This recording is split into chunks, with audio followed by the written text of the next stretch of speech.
리브가가 내가 어찌 하루에 너희 둘을 다 잃겠느냐. 예, 참 비통한 엄마의 마음을 좀 표현하고 있지요. 에서가 분을 참을 수가 없는 겁니다. 그 자신이 이 아버지 이삭에게 축복을 받으려 애써 사냥해서 돌아와서 콧노래 부르며 열심히 요리를 해 갔다 아버지가 왔을 때 이미 야곱이 자신을 가장하여 아버지의 축복을 다 가로챘음을 알고 분을 참을 수가 없는 거죠. 생각하고 해봐도 도무지 이 화를 참을 수가 없을 겁니다.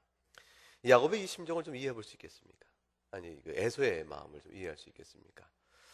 우리가 이제 그 분을 참는다는 것이 얼마나 어려운가 하면 분을 내면서 화를 내면서 이제 막 상대방에게 자신이 화난 이유들을 막 설명해 나가다 보면 화가 가라앉습니까? 화가 더 일어납니까? 그게 화를 막 내가 얼마나 화가 난 일인지 아냐라고 자초지종을 따라서 분을 내다 보면 분이 가라앉지 않고 분이 더 일어납니다. 왜냐하면 마음속에 말하면 말할수록 억울하고 말하면 말할수록 내가 더 옳고 말하면 말할수록 화가 나는 이유가 더 뚜렷해지기 때문에 화가 더 커지죠. 그런 실수는 사실 자식들로 보면 다 하는 것이죠. 애를 야단칠 때 점점 소리가 높아져가고 매가 더 강해져 가죠. 처음에 그렇게 하지 않으려고 했는데 그죠? 너 왜 이랬어? 이러려고 했지만 야단치니까 지난 일도 생각나고 지난번에 또 그랬구나 생각이 또 생각나고 내가 너한테 10번 얘기했다는 생각이 또 나고 그러다 보니까 화가 더 나서 더욱더 분해집니다. 야곱의 분함은 나름대로 이유가 있죠. 나름대로 얼마나 원통하고 불이 다 끄는지 몰라요. 근데 야곱이 자기의 복을 가로챘다는 사실 앞에서 화가 날 뿐더러 이제 아버지 이삭에게 그럼 남은 건 없습니까? 저한테 남은 거라도 주시오라고 이렇게 아버지 이삭이 얘기하니까 아버지가 일러준 말이 무엇입니까? 근데 하나도 좋은 게 없는 거죠. 기껏 남은 거 37절에 오늘 본문에 보게 되면 네가 야곱의 종이 될 것이라. 야곱이 너의 주인이 될 것이라. 이게 속 뒤집어지는 얘기를 한 것이고 그 다음에 다음 절 39절과 40절을 보게 되면 하나님 네게 주실 땅이 기름짐에서 멀고 내리는 하늘 이슬에서 멀 것이라. 이 말 뜻이 뭡니까? 척박한 땅에 살 거란 뜻이에요. 땅이 옥토처럼 기름져야 농사도 하고 뭐라도 풀도 많아서 양떼를 길러도 될 수 있을 텐데 그것도 땅이 기름지지 않고 풀이 없고 하늘에서 이슬이라도 잘 내려야 그게 수분이 그 물이 공급될 텐데 그것조차도 멀다 하였으니 네가 사는 땅은 척박하기 이를 데 없어서 결코 비옥한 땅이 아니요 하늘의 비도 기대하기 어려운 땅이라. 그러니 그 땅에서 생존을 도모하는 너의 인생은 칼을 믿고 살겠다. 아니 뭡니까? 약탈하고 포악하고 그렇게 살아가야만 살 수 있는 일이죠. 남의 것을 뺏어야만 살 수 있는 것처럼 이렇게 흉한 삶을 살게 될 것이라고 말할 것이며 그나마도 세력이 강하여 지배적인 힘으로 사는 것이 아니고 네 아우를 섬길 거라 하였으니 결국은 눌리며 살 것이라. 그 눌림에 억지로 때가 되어지면 어느 때인가 되어지면 그 매임을 벗을 때가 있겠지만 전반적인 그 에서를 향한 그 후손들의 전적인 삶의 내용은 아주 비참한 모습의 내용만 남아 있습니다. 에서의 후손들이 소위 말하는 에돔 족속이 되어져요. 이 에돔 족속이 이스라엘의 지배권 안에 늘 눌려 있죠. 눌려 있다가 나중에 에돔이 이스라엘부터 언제쯤 그 멍에를 목에서 떨쳐버렸나 하면 그건 사실 이스라엘 세력이 완전히 약해져서 그리스와 그 다음에 로마의 지배하에 들어갈 때 그때 비로소 에돔이 이스라엘부터 벗어납니다. 그러나 더 큰 멍에가 있는 것이죠. 우리가 알듯이 예수님 이 땅에 오셨을 때의 헤롯 왕이 에돔 족속입니다. 그렇게 되어짐으로 해서 실상은 이 에돔과 이스라엘은 에서와 야곱 이래로 계속 민족적 갈등의 관계를 계속 유지해오고 나중에 이스라엘이 영적으로 타락해 있을 때 주님이 이 땅에 오실 때 이스라엘은 완전한 영적 어둠 속에 갇히거든요. 그럴 때에 하나의 아이러니죠. 다윗의 왕권을 이어받아야 할 참 예수 그리스도의 예표인 이스라엘 왕의 자리에 엉뚱하게도 에돔 족속 속에 에서의 후손이 가서 앉아있는 꼴을 우리가 보게 되어집니다. 실제로 에서가 이게 받은 이사로부터 받은 예언적 메시지 속에 땅의 기름져서 멀고 내리는 하늘에서 이스라엘이 멀 것이라는 이 말은 실제 살아가는 땅이 척박한 물리적인 조건만을 의미하는 것이 아니고 영적 측면에서 보면 더욱더 그렇죠. 그러니까 땅에 기름지고 하늘에 이스라엘이 내린다는 것은 하나님의 은총 가운데 있는 것이고 하나님의 은혜 가운데 있는 것이기 때문에 아브라함의 복을 받은 언약 백성이 살아갈 내용은 젖과 꿀이 흐르는 가나안 땅이라 말씀하셨습니다. 그러나 에서가 사는 땅은 젖과 꿀은 고사하고 땅이 기름지어서 멀고 하늘 이스에서 멀다 했으니 젖과 꿀은 정반대의 내용이죠. 이것은 물리적인 환경의 척박함을 넘어서서 아브라함의 복받은 자가 누리는 하나님과 관계 속에 누리는 영적인 충만함, 은혜의 복과 그가 주의 구원의 은혜에서 얼만큼 떨어져서 죄악 가운데 살게 될 것인가, 어둠 속에 살게 될 것인가 하는 것을 잘 드러내주는 것이라 볼 수가 있습니다. 그러니 에서가 이 분함을 참지 못하고 이 예언의 내용이 도무지 위로가 되는 게 아니에요. 위로는 고사하고 분에 기름을 붓는 것이죠. 그래서 에서가 어떻게 하겠습니까? 야곱에 대한 마음이 어떻겠습니까? 그래서 미운 마음이 들어서 어떻게 하겠다 결심을 해요? 내가 죽여버리겠다. 에서가 이해가 갑니까? 여러분 같으면 어떠시겠어요? 여러분 에서 입장이라면 죽여버리겠다 이런 마음 갖겠어요? 안 갖겠어요? 가질 것 같습니까? 문혜영 원사님 어떻습니까? 문혜영 원사님은 안 가질 거예요. 제가 볼 때 문혜영 원사님은 이 형편이 되더라도 그런 마음은 안 가지실 거예요. 에서는 죽여버리겠다는 마음을 다 가졌어요. 이 말을 리브가가 듣네요. 이게 다 드라마예요, 전부 다.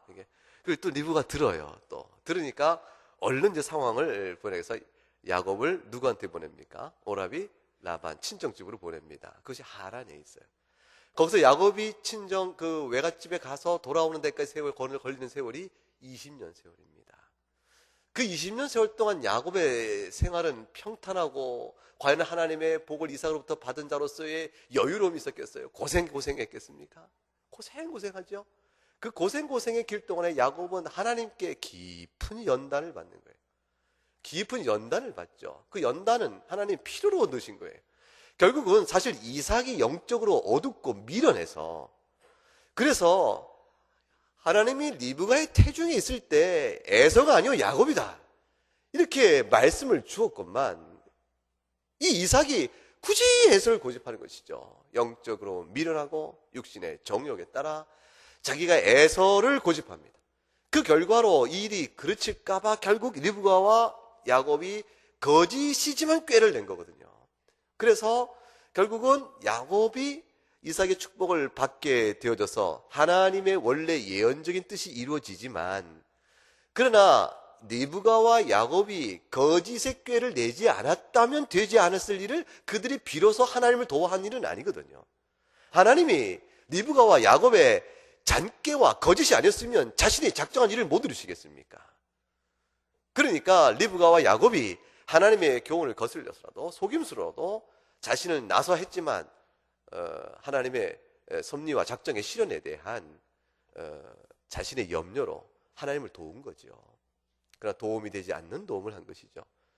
그 결과적으로 하나님께서 야곱에게 이삭의 축복을 이어가도록 족장사의 권위를 이어도록 하지만 그러나 리브가와 야곱은 결국은 야곱은 특별히 20년의 긴 연단의 세월을 지내야 되고 돌아올 때 에서에 대한 향한 두려움이 얼마나 컸던가 우리가 알죠. 그 모든 과정을 다 겪으면서 하나님 앞에 자신의 인생을 생각해야 되는 그런 과정을 겪게 되어집니다. 오늘 본문을 통해서 특별히 이게 교훈을 받기를 원하는 것은 에서입니다. 에서가 마음에 자기 겪은 일의 분노로 인하여 내가 내 아우 야곱을 죽여버리겠다라고 이렇게 결심을 했을 때 그 에서를 우리가 어찌 봐야 될 것인가?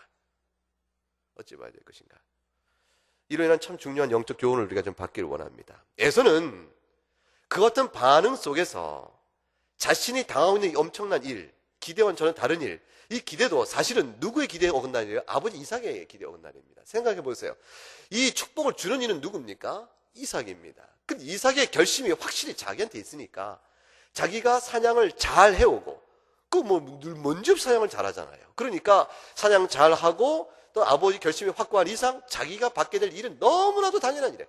이건 손바닥 보듯이 훤한 일인데, 손바닥 보듯이 훤한 일이 인간의 생각으로 100% 확신할 만한 일이 뒤집어져 버린 겁니다. 그 뒤집어버린 경과가 어찌되건 간에 결과적인 상황을 바라보면서 에서가 깨달아야 될 게 뭐예요? 깨달을 게. 그것이 하나님의 시선에 따라서, 하나님이 이 사태를 다 아시는 하나님께서 이 일을 겪고 있는 자신을 바라보는 하나님의 관점, 하나님의 시선이 무엇인가를 생각해 보아야 하는 것이에요. 에서는 자기 생각에는 자신은 억울한 피해자입니다. 말할 수 없이 순전한 죄 없는 억울한 피해자예요. 그러나 하나님 보실 때도 과연 에서가 억울한 순전한 피해자인가? 그것이죠. 에서는 자기가 억울하다고 생각하니까 야곱을 향하여 내가 죽여버리겠다라고 말하고 그 분노를 표현해도 하나도 자신의 억울함을 생각해 보게 되면 과한 것이 아닌 것, 그 정당한 것처럼 생각을 했겠죠. 그래서 에서는 자기의 분노의 정당성만을 생각했기 때문에 막상 그 일을 당했을 때에, 그 일을 경험하는 그 순간에 하나님의 시선, 하나님의 관점, 하나님의 섭리와 뜻, 이것을 통해서 자신이 현재 겪고 있는 일을 해석할 줄은 전혀 몰랐던 겁니다. 과연 하나님 보시기에도 에서는 억울한 순전한 피해자일까요? 이 질문에 대한 여러분의 답은 뭡니까? 결코 그렇지 않다는 것이죠. 히브리서 12장 16절과 17절에 가게 되면 이 에서의 상태에 대해서 영적 이렇게 판단을 내놓습니다. 16절을 한번 읽어보세요. 음행하는 자와 혹 한 그릇 음식을 위하여 장자의 명분을 판 에서와 같이 망령된 자가 없도록 살피라. 하나님 보실 때 에서는 억울한 순전한 피해자가 아니고, 하나님 보실 때 에서는 어떤 사람이죠? 망령된 자입니다. 망령된 자예요. 육신의 정욕 때문에 하나님 나라의 놀라운 기업과 생명의 유업을 하찮게 여겼던 망령된 자라. 세상의 욕심과 영적인 복을 동시에 가지려고 하는 것은 결코 두 주인을 섬기는 것이니 결단코 하나님이 인정하는 것이 아닙니다. 불가능한 일이에요. 두 개를 간다는 것은 사실상 하나님을 버리는 것과 같아요. 두 개를 갔는데 둘 다 못 갖는다가 아니고, 두 개를 간다는 것은 하나님을 떠나는 것과 같은 것이지, 반반씩 가져서 다 충분히 못 가졌다, 그런 것이 아닙니다. 망령된 자라. 육신의 정욕을 위하여 하나님께서 바라시고 주기를 원하시는 생명의 유업을 없이 여겼던 자. 그래서 그가 회개할 기회를 얻지 못한 자라. 그러니 막상 자신이 당한 일을 하나님의 관점에서 내가 망령된 자였구나, 내가 이 야곱과 비교하여 내가 하나님 앞에서 이삭과 어머니 리브가를 통하여 내 할아버지 아브라함의 약속이 어떤 것인가를 내가 생각하며 주의 은혜를 구한 자였는가, 내 안에 어떤 자인가 돌이켜보며 이와 같은 일을 당한 즈음에 주 앞에 눈물을 회개한 기회가 그게 있었을 터인데 그 기회를 받지 못합니다. 전혀 기회를 갖지 못하더라. 마태복음 6장 24절에 이렇게 얘기하셨죠. 읽어보십시다. 한 사람이 두 주인을 혹은 이를 중히 여기고 너희가 하나님과 재물을 겸하여 섬기지 못하느니라. 주인은 한 사람입니다. 에서는 세상에 일럭을 줬던 자였기 때문에 혼인도 임의로 하나님 뜻에 어긋나서 자기 정욕에 따라 임의로 했던 자이며, 아브라함을 통해 주시는 언약의 복이 무엇인지 도무지 알려고 애를 쓰지도 않고 또 깨닫는 은혜도 없었던 그런 자입니다.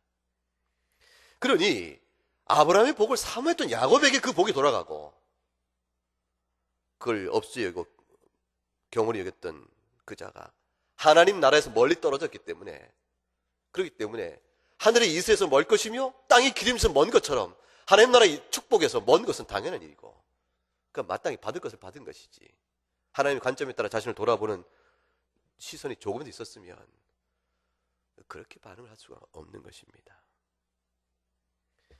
여기에 우리가 참 중요시 참 잊지 말아야 될 중요한 영적 하는 원리가 있습니다. 하나님 나라에서 떠난 사람은 자신이 당하는 심판의 결과에 대해서 순전하게 하나님 옳습니다고 받지를 못합니다. 억울해합니다. 억울해하고 오히려 자신이 옳다고 주장하는 그러한, 그 자신이 틀렸다고 해야 회개를 할 터인데 자신이 옳다고 주장함으로 인해서 하나님의 징계와 돌이키는 매를 오히려 바로 깨닫지 못한 채 죄악의 미련함으로 계속 치달아갑니다. 이게 마귀의 성질입니다. 이 마귀와 귀신들은 하나님의 거룩한 영광의 창조 피조물인데 하나님의 자리를 탐내고 스스로 자신을 하나님의 자리에 높이는 교만한 심령이 그 안에 있어서 하나님이 주셨던 모든 은사와 존귀함을 다 사용하여 하나님 앞에 대적을 합니다. 그리고 하나님의 심판 날에 그들을 심판할 때 회개의 기회를 갖는 것이 아니고 자신이 얼마나 원통 억울한가를 울부짖으며 하나님께 저항하는 자의 모습으로 바뀌어버려요. 심판받는 깨달음이 없는 더럽고 흉한 짐승의 울부짖음만이 그들에게 주어지는 것입니다. 마귀는 성도를 구원하시는 하나님의 은혜를 견딜 수가 없습니다. 야곱이 복을 받는 것을 마귀는 못 봅니다. 못 보니까 어떻게 하겠어요? 야곱이 얼마나 흉악한 사람인가를 드러내겠죠. 그가 속이는 자요, 얼마나 악착같이 자기의 목적과 이익을 이루기 위해서 이기적으로 행동한 자요, 야곱의 연약한 성품을 다 드러내고 애를 쓸 거라고요. 그래서 마귀는 참선한 자라, 고발하는 자라, 고사는 자라 그렇게 얘기합니다. 마귀가 우리의 연약함을 다 알지요. 우리가 피창 안에 감추고 있는 우리의 성품의 연약함, 내 마음의 생각들, 또 내가 행동 속에서 드러나지 않았던 흉한 모습들, 이런 것들 다 마귀도 우리를 잘 아니까 대적하고 작심하고 달려들면 우리의 흉한 모습이 마귀에서 정정적 고발이 되고 다 참소되어지면 우린 참 견디기 어려울 겁니다. 욥의 시험도 마찬가지잖아요. 그러나 마귀가 모르는 게 있습니다. 마귀가 죄 아무리 우리를 참소하고 헐뜯어도 하나님은 우리를 그렇게 보지 않는다는 사실을 모르는 거예요. 이 땅에 사는 동안에 우리는 다 연약하고 흠이 있지만, 그러나 하나님의 영원의 관점에서 보게 되면 예수 그리스도 안에 있기 때문에 그리스도로 말미암아 하나님은 우리를 하얀 흰옷을 입은 그리스도의 보혈에 적시어 흰옷을 입은 의의 백성으로, 거룩한 백성으로 하나님 우리를 보실 따름입니다. 우리가 연약하고 흠이 많은데 하나님 보실 때 의의 백성과 우리 현실 수준과 이 차이는 이 땅에서 우리가 하나님을 믿고 의지하며 말씀에 교훈을 받고 잘못하면 징계도 받고 연단도 받고 격려도 받고 위로도 받고 하면서 점점 채워가야 할 이 땅의 신앙의 그 목표요, 목적이요, 우리가 은혜에 누릴 분량으로 우리에게 남아져 있는 것이에요. 하나님 우리 사랑의 분량을 남겨주신 것이에요. 그 분량이 있기 때문에 하나님 보시는 의의 수준과 현실의 수준 사이에 이 차이가 있기 때문에 우리는 말할 수 없이 하나님 앞에 늘 겸손할 수밖에 없습니다. 하나님, 우리가 죄인입니다 고백하고 우리의 비참한 상태를 주 앞에 내어놓고, 따라서 예수 그리스도의 십자가 의 외에는 나에게 생명이 없음을 고백함으로 더욱더 십자가를 붙들게 되어 있는 거예요. 그렇게 됨으로 인해서 하나님이 우리와 같은 자를 구원하기 위하여 베푸신 은혜가 얼마나 큰가, 은혜에 대한 그 깊이와 높이와 넓이와 크기를 날마다 새롭게 알아가는 것이에요. 주님을 더욱더 사랑하게 되는 것이죠. 주님을 더욱더 사랑하니 그 사랑의 각성이 큰 만큼 은혜의 분량이 우리에게 밀려와 우리가 더욱더 거룩해져 갑니다. 하나님께서 우리의 현실적인 연약함은 우리를 버리기 위한 마귀의 참소와 고발의 이유로 삼아서 마침내 우리를 끊어내기 위한 하나의 근거가 아니고, 우리를 그리스도 안에서 택함 이루셨던 그 거룩을 이끌어 가시기 위한 하나의 아주 유효적인 경건의 방편이요, 수단이요, 기회로 삼으십니다. 이게 믿는 자의 나타나는 은택 중의 은혜예요. 그래서 믿는 자는 죄를 범해도 회개를 한다는 것이고, 은혜 바깥에 있는 사람은 자기 범한 죄를 정당화하며 합리화하며 자신이 그럴 수밖에 없음을 얘기하고, 자기가 옳다 말하며 그렇게 될 수밖에 없던 다른 사람과 환경을 핑계하고, 그 환경을 만드시니까 하나님이시지 않습니까? 라고 하나님을 손가락질하는 것이 죄인입니다. 그게 구원받지 못한 자예요. 마귀라. 그게 마귀의 생각과 똑같은 원리예요. 우리들 가운데도 연약한 성품 때문에 우리가 자신을 합리화하고 하나님을 틀렸다 말하며 환경을 탓하는 일들이 우리 가운데 시험에 들면 생깁니다. 시험에 들면 전부 다른 사람의 잘못만 보여요. 심지어는 하나님을 향해서 잘못됐다 말하는 것이죠. 계시록 12장에 가게 되면 9절부터 10절에 마귀에 대한 얘기가 이렇게 나옵니다.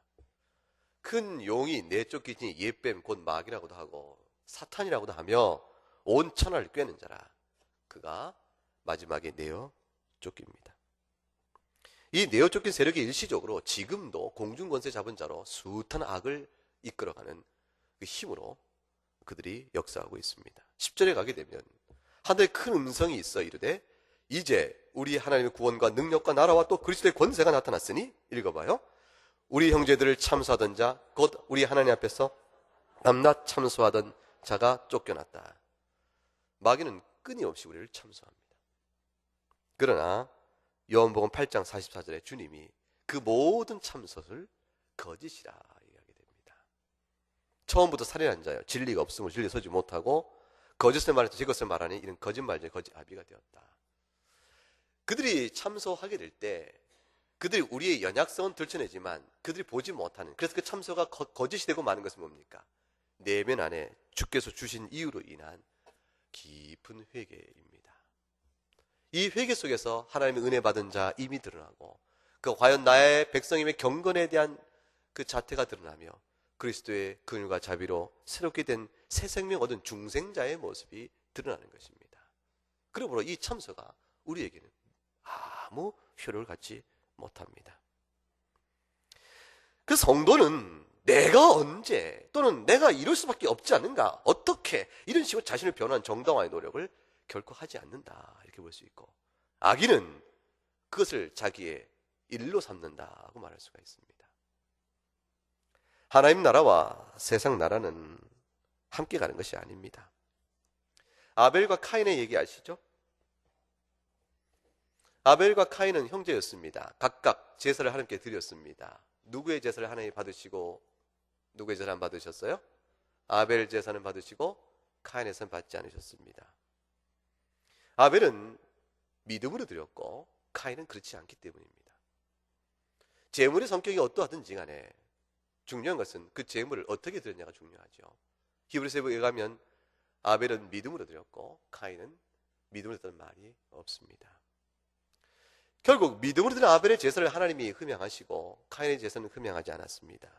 카인이 어떤 반응을 보여야 그가 하나님의 은혜를 입은 자요 하나님의 사람이겠습니까? 카인이 어떤 반응을 보여야 나의 제물을 연락되지 않은 하나님, 하나님은 오르심으로 이 연락지 않은 이 제사를 연락을 받으실 만한 제사를 드리지 못하는 자신의 모습을 하나님의 관점에서 돌아보고 자신을 돌이켜 심령을 하나며 회개의 모습으로 나와야 그게 하나님에 속한 사람이라. 근데 카인이 뭐라고 말합니까? 그 마음에 분노가 치미는 것이죠. 어찌하여 나의 제사는 받지 않는가? 내가 저 아벨에게 분을 내미 정당하지 않겠는가? 저거 무엇이 간데? 나보다 난 것이 무엇일까? 있길래 하나님은 아벨의 제사는 받고 내 제사는 받지 않는가? 아벨, 하나님이 너의 제사를 연락하셨다고 너에게 하나님이 복을 주실 것 같은가? 그 복을 네가 과연 받을 것 같은가? 내가 너를 죽여버리겠다. 내가 너를 죽여버리겠다. 하나님이 아벨의 제사를 받으시고 아벨에게 복을 주기를 원하십니까?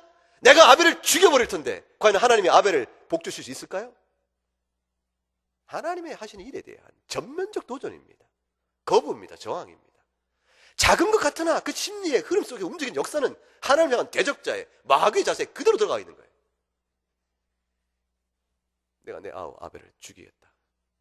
그 순간에 아벨의 제사를 연락하시는 하나님을 향한 저항의 마음은, 아벨을 제사를 연락하고 아벨에게 복을 주시는 하나님을 향한 저항의 마음은, 아벨 네가 복을 누릴 것 같은가?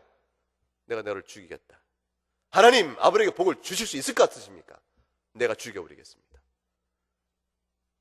하나님의 하시는 일과 선하심과 작정에 대한 전면적인 거부요 도전을 하는 것이죠.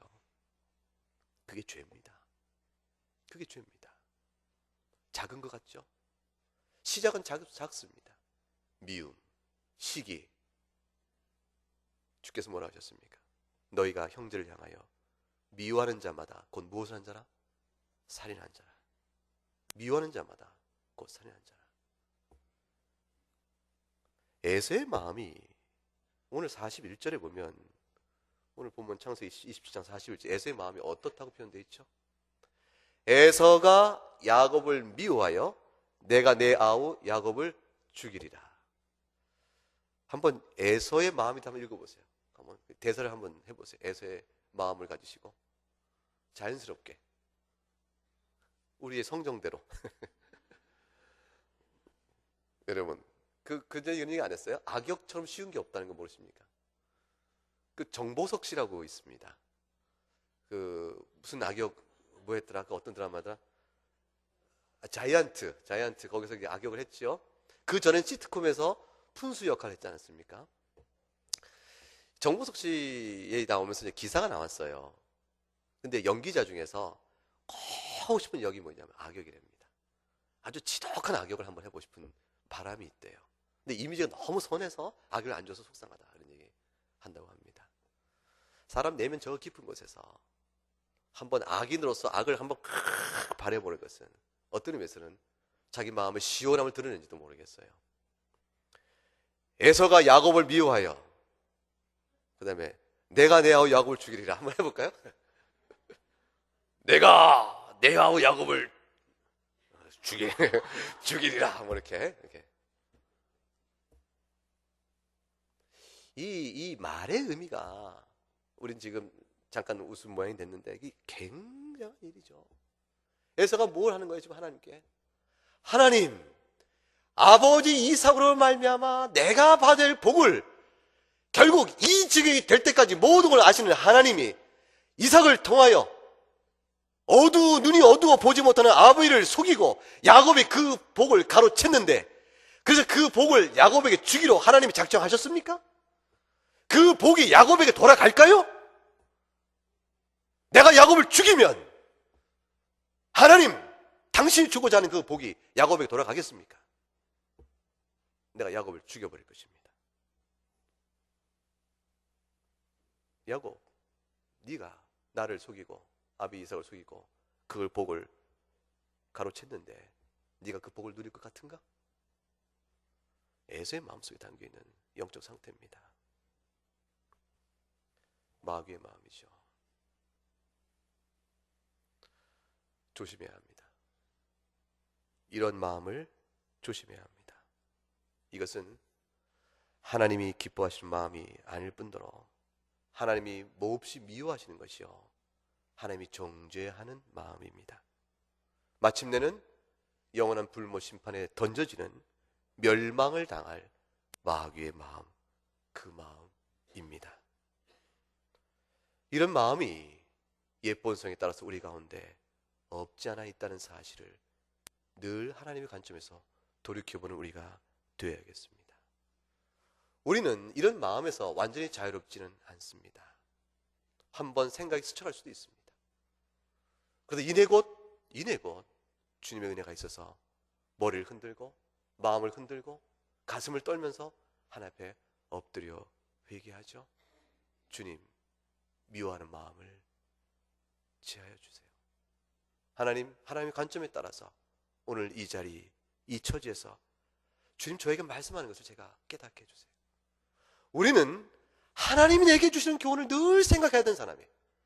그래서 사람과 사람과의 관계 안에서 벌어진 모든 일들은 세상 사람과 우리가 다른 점이 뭐겠어요? 그 관계성에서 너와 나의 관계만 보는 것이 아니고 이 일을 통하여 하나님 내게 주신 교훈이 뭘까? 나의 유익을 위하여 하나님이 이것을 어떻게 사용하시는가를 볼 수 있어야 하나님의 사람인 것이죠. 그거는 보지 못한 채, 하나님 내게 주시는 교훈과 나의 유익을 위하여 주시는 교훈은 전혀 보지 못한 채 나의 정당함과 나의 옳음과 나의 억울함만을 상대에게 쏟아놓고 하나님께 그걸 기도로 내놓는다면 하나님이 우리의 기도를 들으시겠나요? 하나님이 그 기도를 선하다고 들으시겠는가? 100일을 기도해도 깨달음이 없는 것이요, 성화가 없는 것이요, 변화가 없는 것이요, 10년, 20년, 30년 신앙생활 속에 화석화되고 굳어진 고집만 늘어난 것이고, 신앙 인격의 성장은 생각이 어려운 것이니 사랑이 더 많아져야 될 신앙의 연륜 속에서 경험에 대한 핑계하에 자기 고집과 판단만 강해질 따름이 되겠죠. 하나님의 사람은 자신을 돌아봅니다. 하나님이 내게 주신 유익이 뭔가? 하나님, 내가 어떻게 되기를 바라시기 때문에 이를 경험하신 것일까? 내가 이렇게 생각하면 달리 판단할 수 있었는데 왜 그 생각을 하지 못했던 것이 있었을까? 하나님 보시는 시선과 식을 보게 하십니다. 불의라 할지라도, 불의를 당할 때일지라도, 억울하게 애매하게 손해를 볼지라도 하나님을 생각해야 하는 것입니다. 하나님이 어찌하여 손해를 보게 하셨을까? 하물며 상대의 불이나 상대의 악 때문에 당한 손해가 아닐 경우라면 더욱더 깊이 생각해야 합니다. 교통사고가 나면 누구나 다 억울합니다. 접촉사고가 나면은 서로 다 억울합니다. 자기 관점에서 보면 상대방이 자기를 더 어려움을 줬기 때문에 그래요. 그래서 보험사 직원들이 와서 서로 몇 대 몇의 관계인지를 따질 때 좀처럼 잘 납득이 되지 않을 수가 있죠. 하나님의 관점에서 이 부분을 보고 이런 마음이 우리 가운데 옛 본성에 따라 있을 수 있음을 생각하고 하나님의 도우심을 의지하여 회개하는 믿음이 우리 가운데 있어야 할 것입니다. 마태복음 25장 41절에 양과 염소를 나누시면서 주의 말씀이 이렇습니다. 왼편에 있는 자들이 이르시되 저주를 받은 자들아 나를 떠나 마귀와 그 살 위하여 예비된 영원한 불에 들어가라. 참 무서운 말씀이죠. 마귀와 그 사자를 위하여 예비된 영원한 불로 함께 들어갈 사람들은 결국 에서의 마음이요 카인의 마음에서 평생 자기를 옳다 하고 살아온 사람들입니다. 우리가 하나님께 참 감사해야겠습니다. 이 성경 본문을 읽고 이 교훈을 듣고 우리를 돌아볼 수 있도록 기회를 주신 하나님께 얼마나 감사한지요. 그리고 우리 마음에 성령의 은혜가 있어서 회개의 눈물도 주시고 주의 관점을 우리를 돌이켜보도록 이끄셔서 우리 안에 있던 고집과 생각들, 계산 이런 것들 다 하나님께서 교정시켰던 얼마나 많은 하나님 오래 참으 있으셨는가 생각하면서 감사를 해야겠습니다. 무엇보다도 예수 그리스도 안에서 이 모든 것을 감사하시고 돌이켜 끝까지 성화의 분량까지 이끌어가시는 주의 은혜에 감사를 해야 될 것입니다. 주의 은혜가 아니었으면 우리가 에서와 같았을 것이고 우리가 카인과 같지 않았겠습니까? 그러나 주의 은혜가 있으므로 우리가 누구와 같습니까? 우리가 아벨과 같으니요 아브라함의 믿음을 따라가는 자들이요 이삭과 야곱의 뒤를 따라가는 히브리 11장에 나온 믿음의 선진들. 보이는 것이 전부가 아니요 보지 못하는 것의 증거요 바른 것의 실상인 하나님 나라의 영원한 기업을 바라보고 오늘도 주의 관점에 따라 우리를 생각하고 살아가는 믿음의 사람들 아닙니까? 하나님의 사람으로 선한 일에 힘써 행하는 우리가 되어야겠습니다. 함께 한번 말씀 생각하면서 한번 기도하겠습니다.